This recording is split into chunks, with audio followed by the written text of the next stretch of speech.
ॐ भूर्भुवः स्वः तत्सवितुर्वरेण्यं भर्गो देवस्य धीमहि धियो यो नः प्रचोदयात्।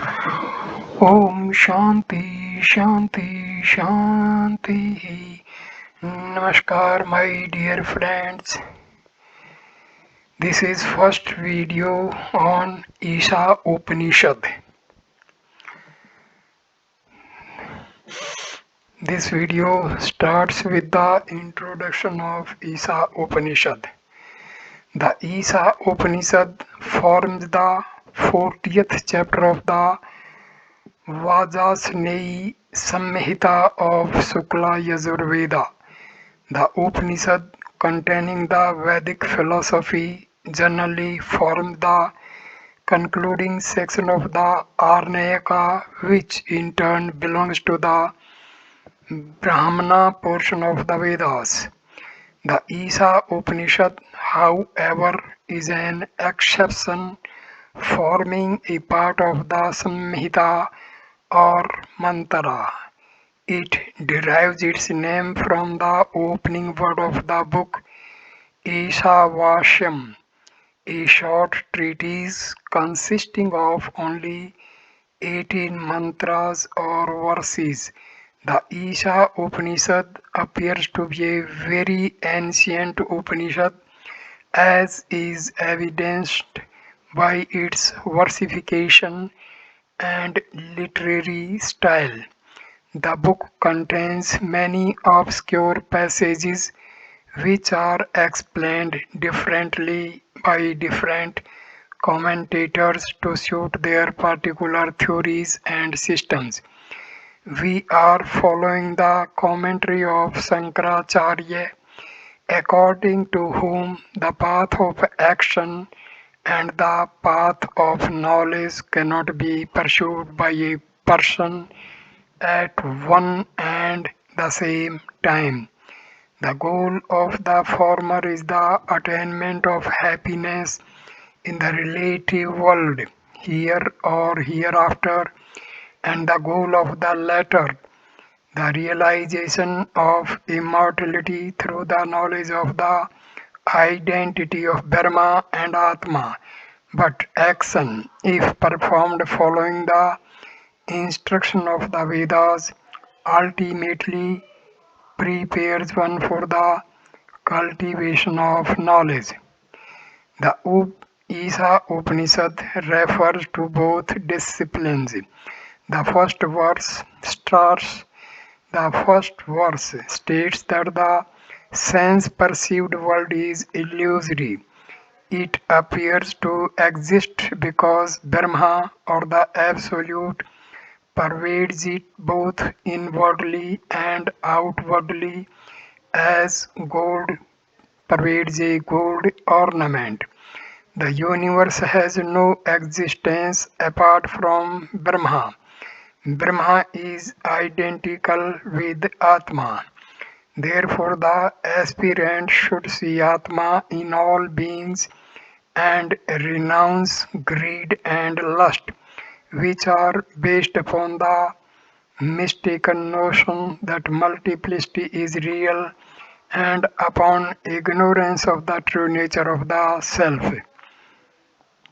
But the second verse declares that those who are attached to earthly life and material enjoyment should perform duties in accordance with the direction of the scriptures. Verses 3 to 8 are meant for sannyasis who have realized the transitory nature of material pleasures and have renounced the world in order to attain the knowledge of Atma. Atma is pure consciousness, non-dual, immutable, transcendent, and indescribable by any qualification or predicate.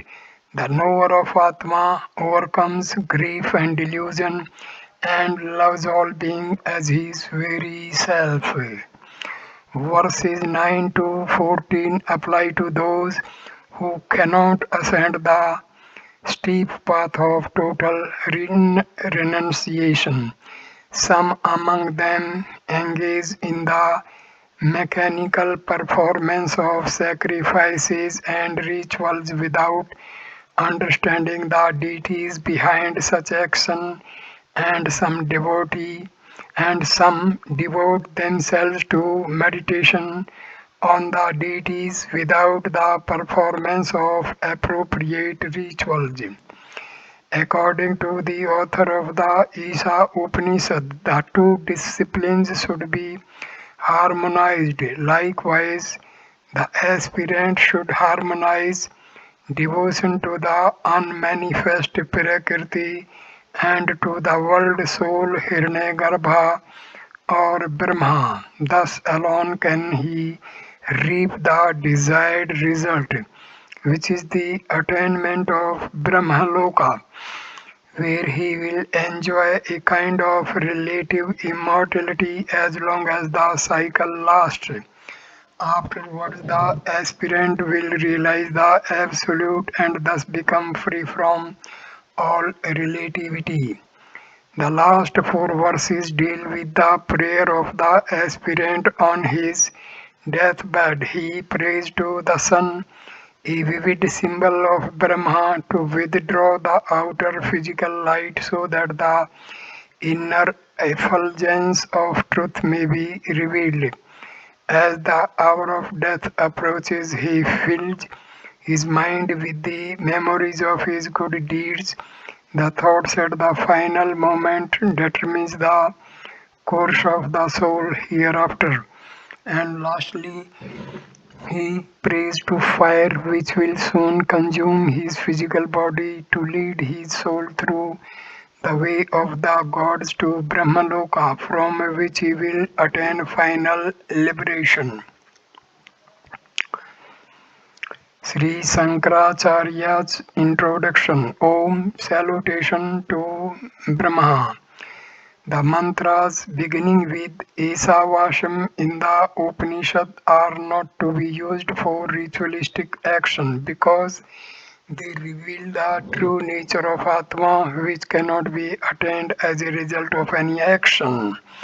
It will be presently said that Atma in its real nature is pure, sinless, non-dual, eternal, incorporeal, and omnipresent, and therefore the knowledge of it is in conflict with work.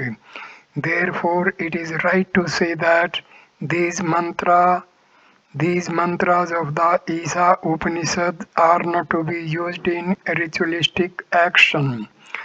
Furthermore, Atma, as described above, cannot be connected with an action because it is not something that is attained, created, or produced through the process of purification or transformation, and also because it is not of the nature of a doer or an enjoyer. The sole purpose of all the Upanishads is to determine the true. The Isha Upanishad is a part of the mantra section of the Vedas, which deals with the sacrifices and other ritualistic action. But this Upanishad has no bearing upon rituals. It deals with the knowledge of Atma or Brahma. According to Sankara, action associated with such diverse factors as the doer, the instrument, and the result cannot be harmonized with the knowledge of Atma, which annihilates all multiplicity. If a man realizes that he is the pure and all pervading spirit, the embodiment of peace, blessedness, and knowledge, and further, if he sees perfection everywhere, he cannot engage in any action. On the other hand, if he regards himself as a finite being, subject to birth and death, pain and pleasure, and the other pairs of opposites. He undertakes work to attain what is agreeable and shun what is disagreeable. By means of action, a previously non-existent thing, such as a jar or a pot, is created, utpadaya, or one thing is transformed into another, samkariya, like milk into curds, or a thing which exists but which is not within reach is attained, apaya, or a thing is purified, Vikriya, by the elimination of its defects. All these possibilities are precluded in Atma because as the inmost self of all, it is eternal, unchanging, and pure.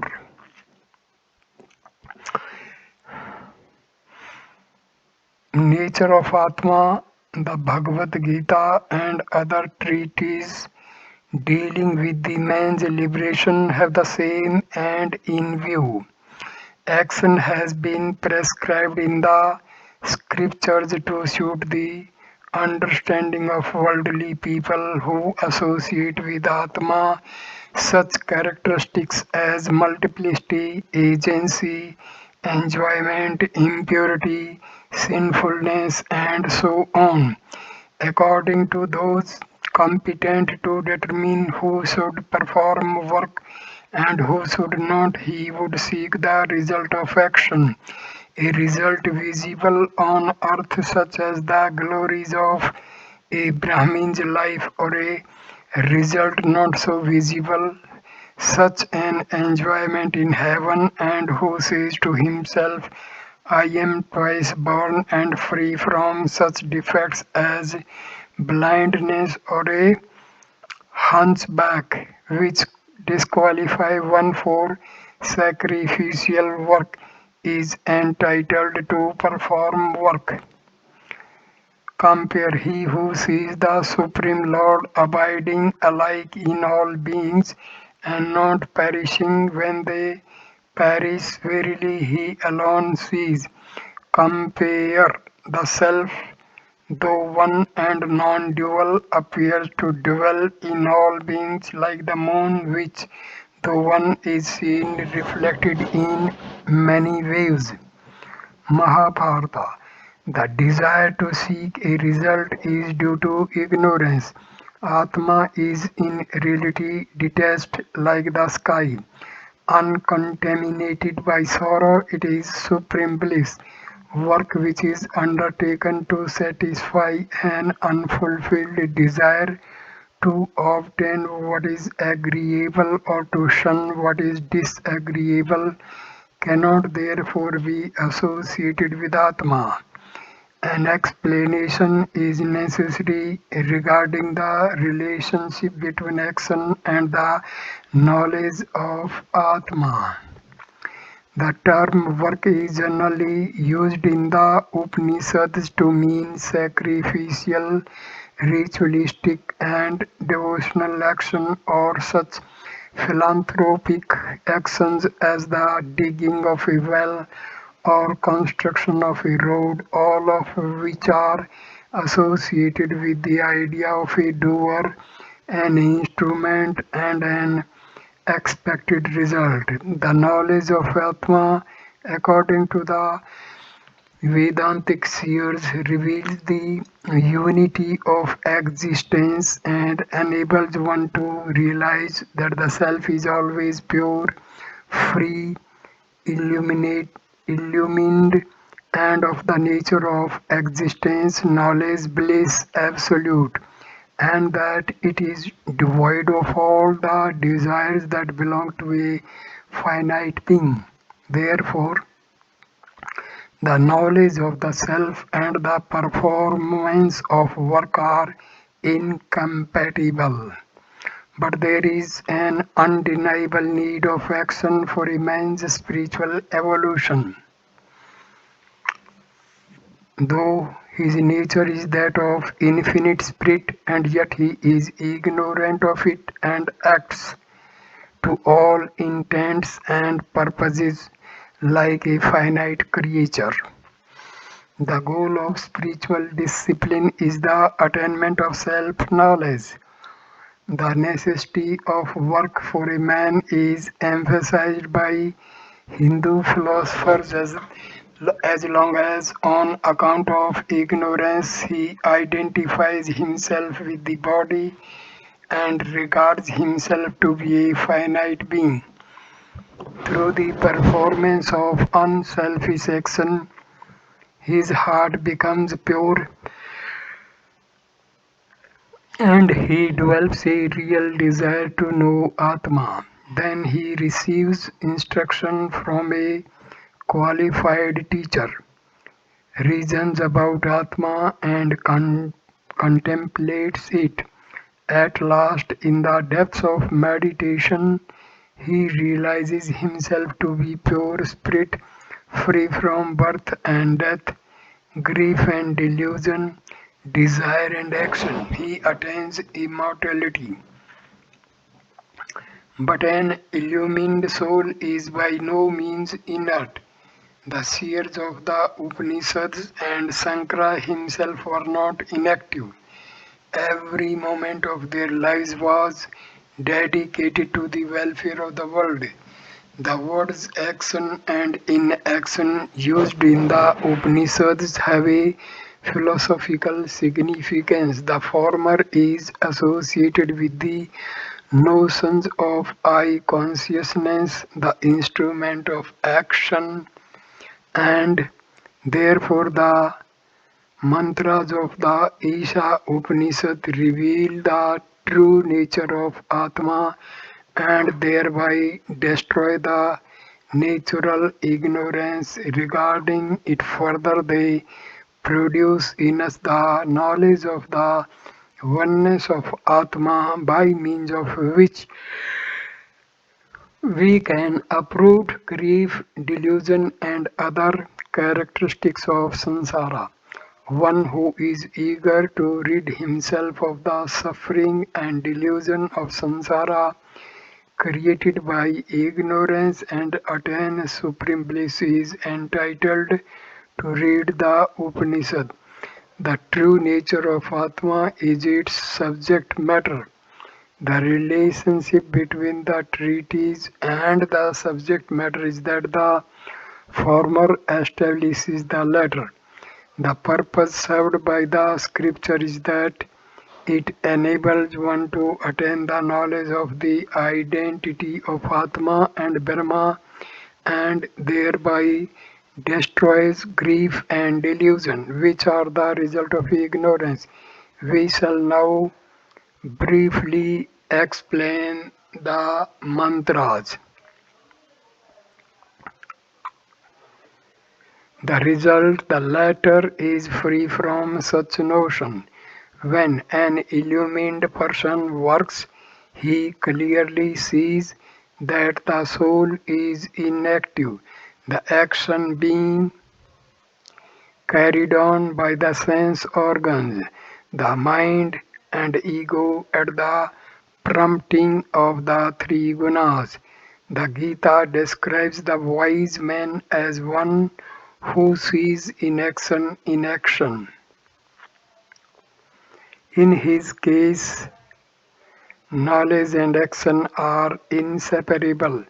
Thus, in eating, sleeping, walking, and playing, he sees only the activities of the sense organs, the self remaining the unruffled witness. His ego has been completely burnt up in the fire kindled by the knowledge of the identity of Atma and Brahman. Where an illumined person is seen to retain any I consciousness, it has been totally transformed by the knowledge of Brahma. Even while active, he never forgets the infinite nature of the self.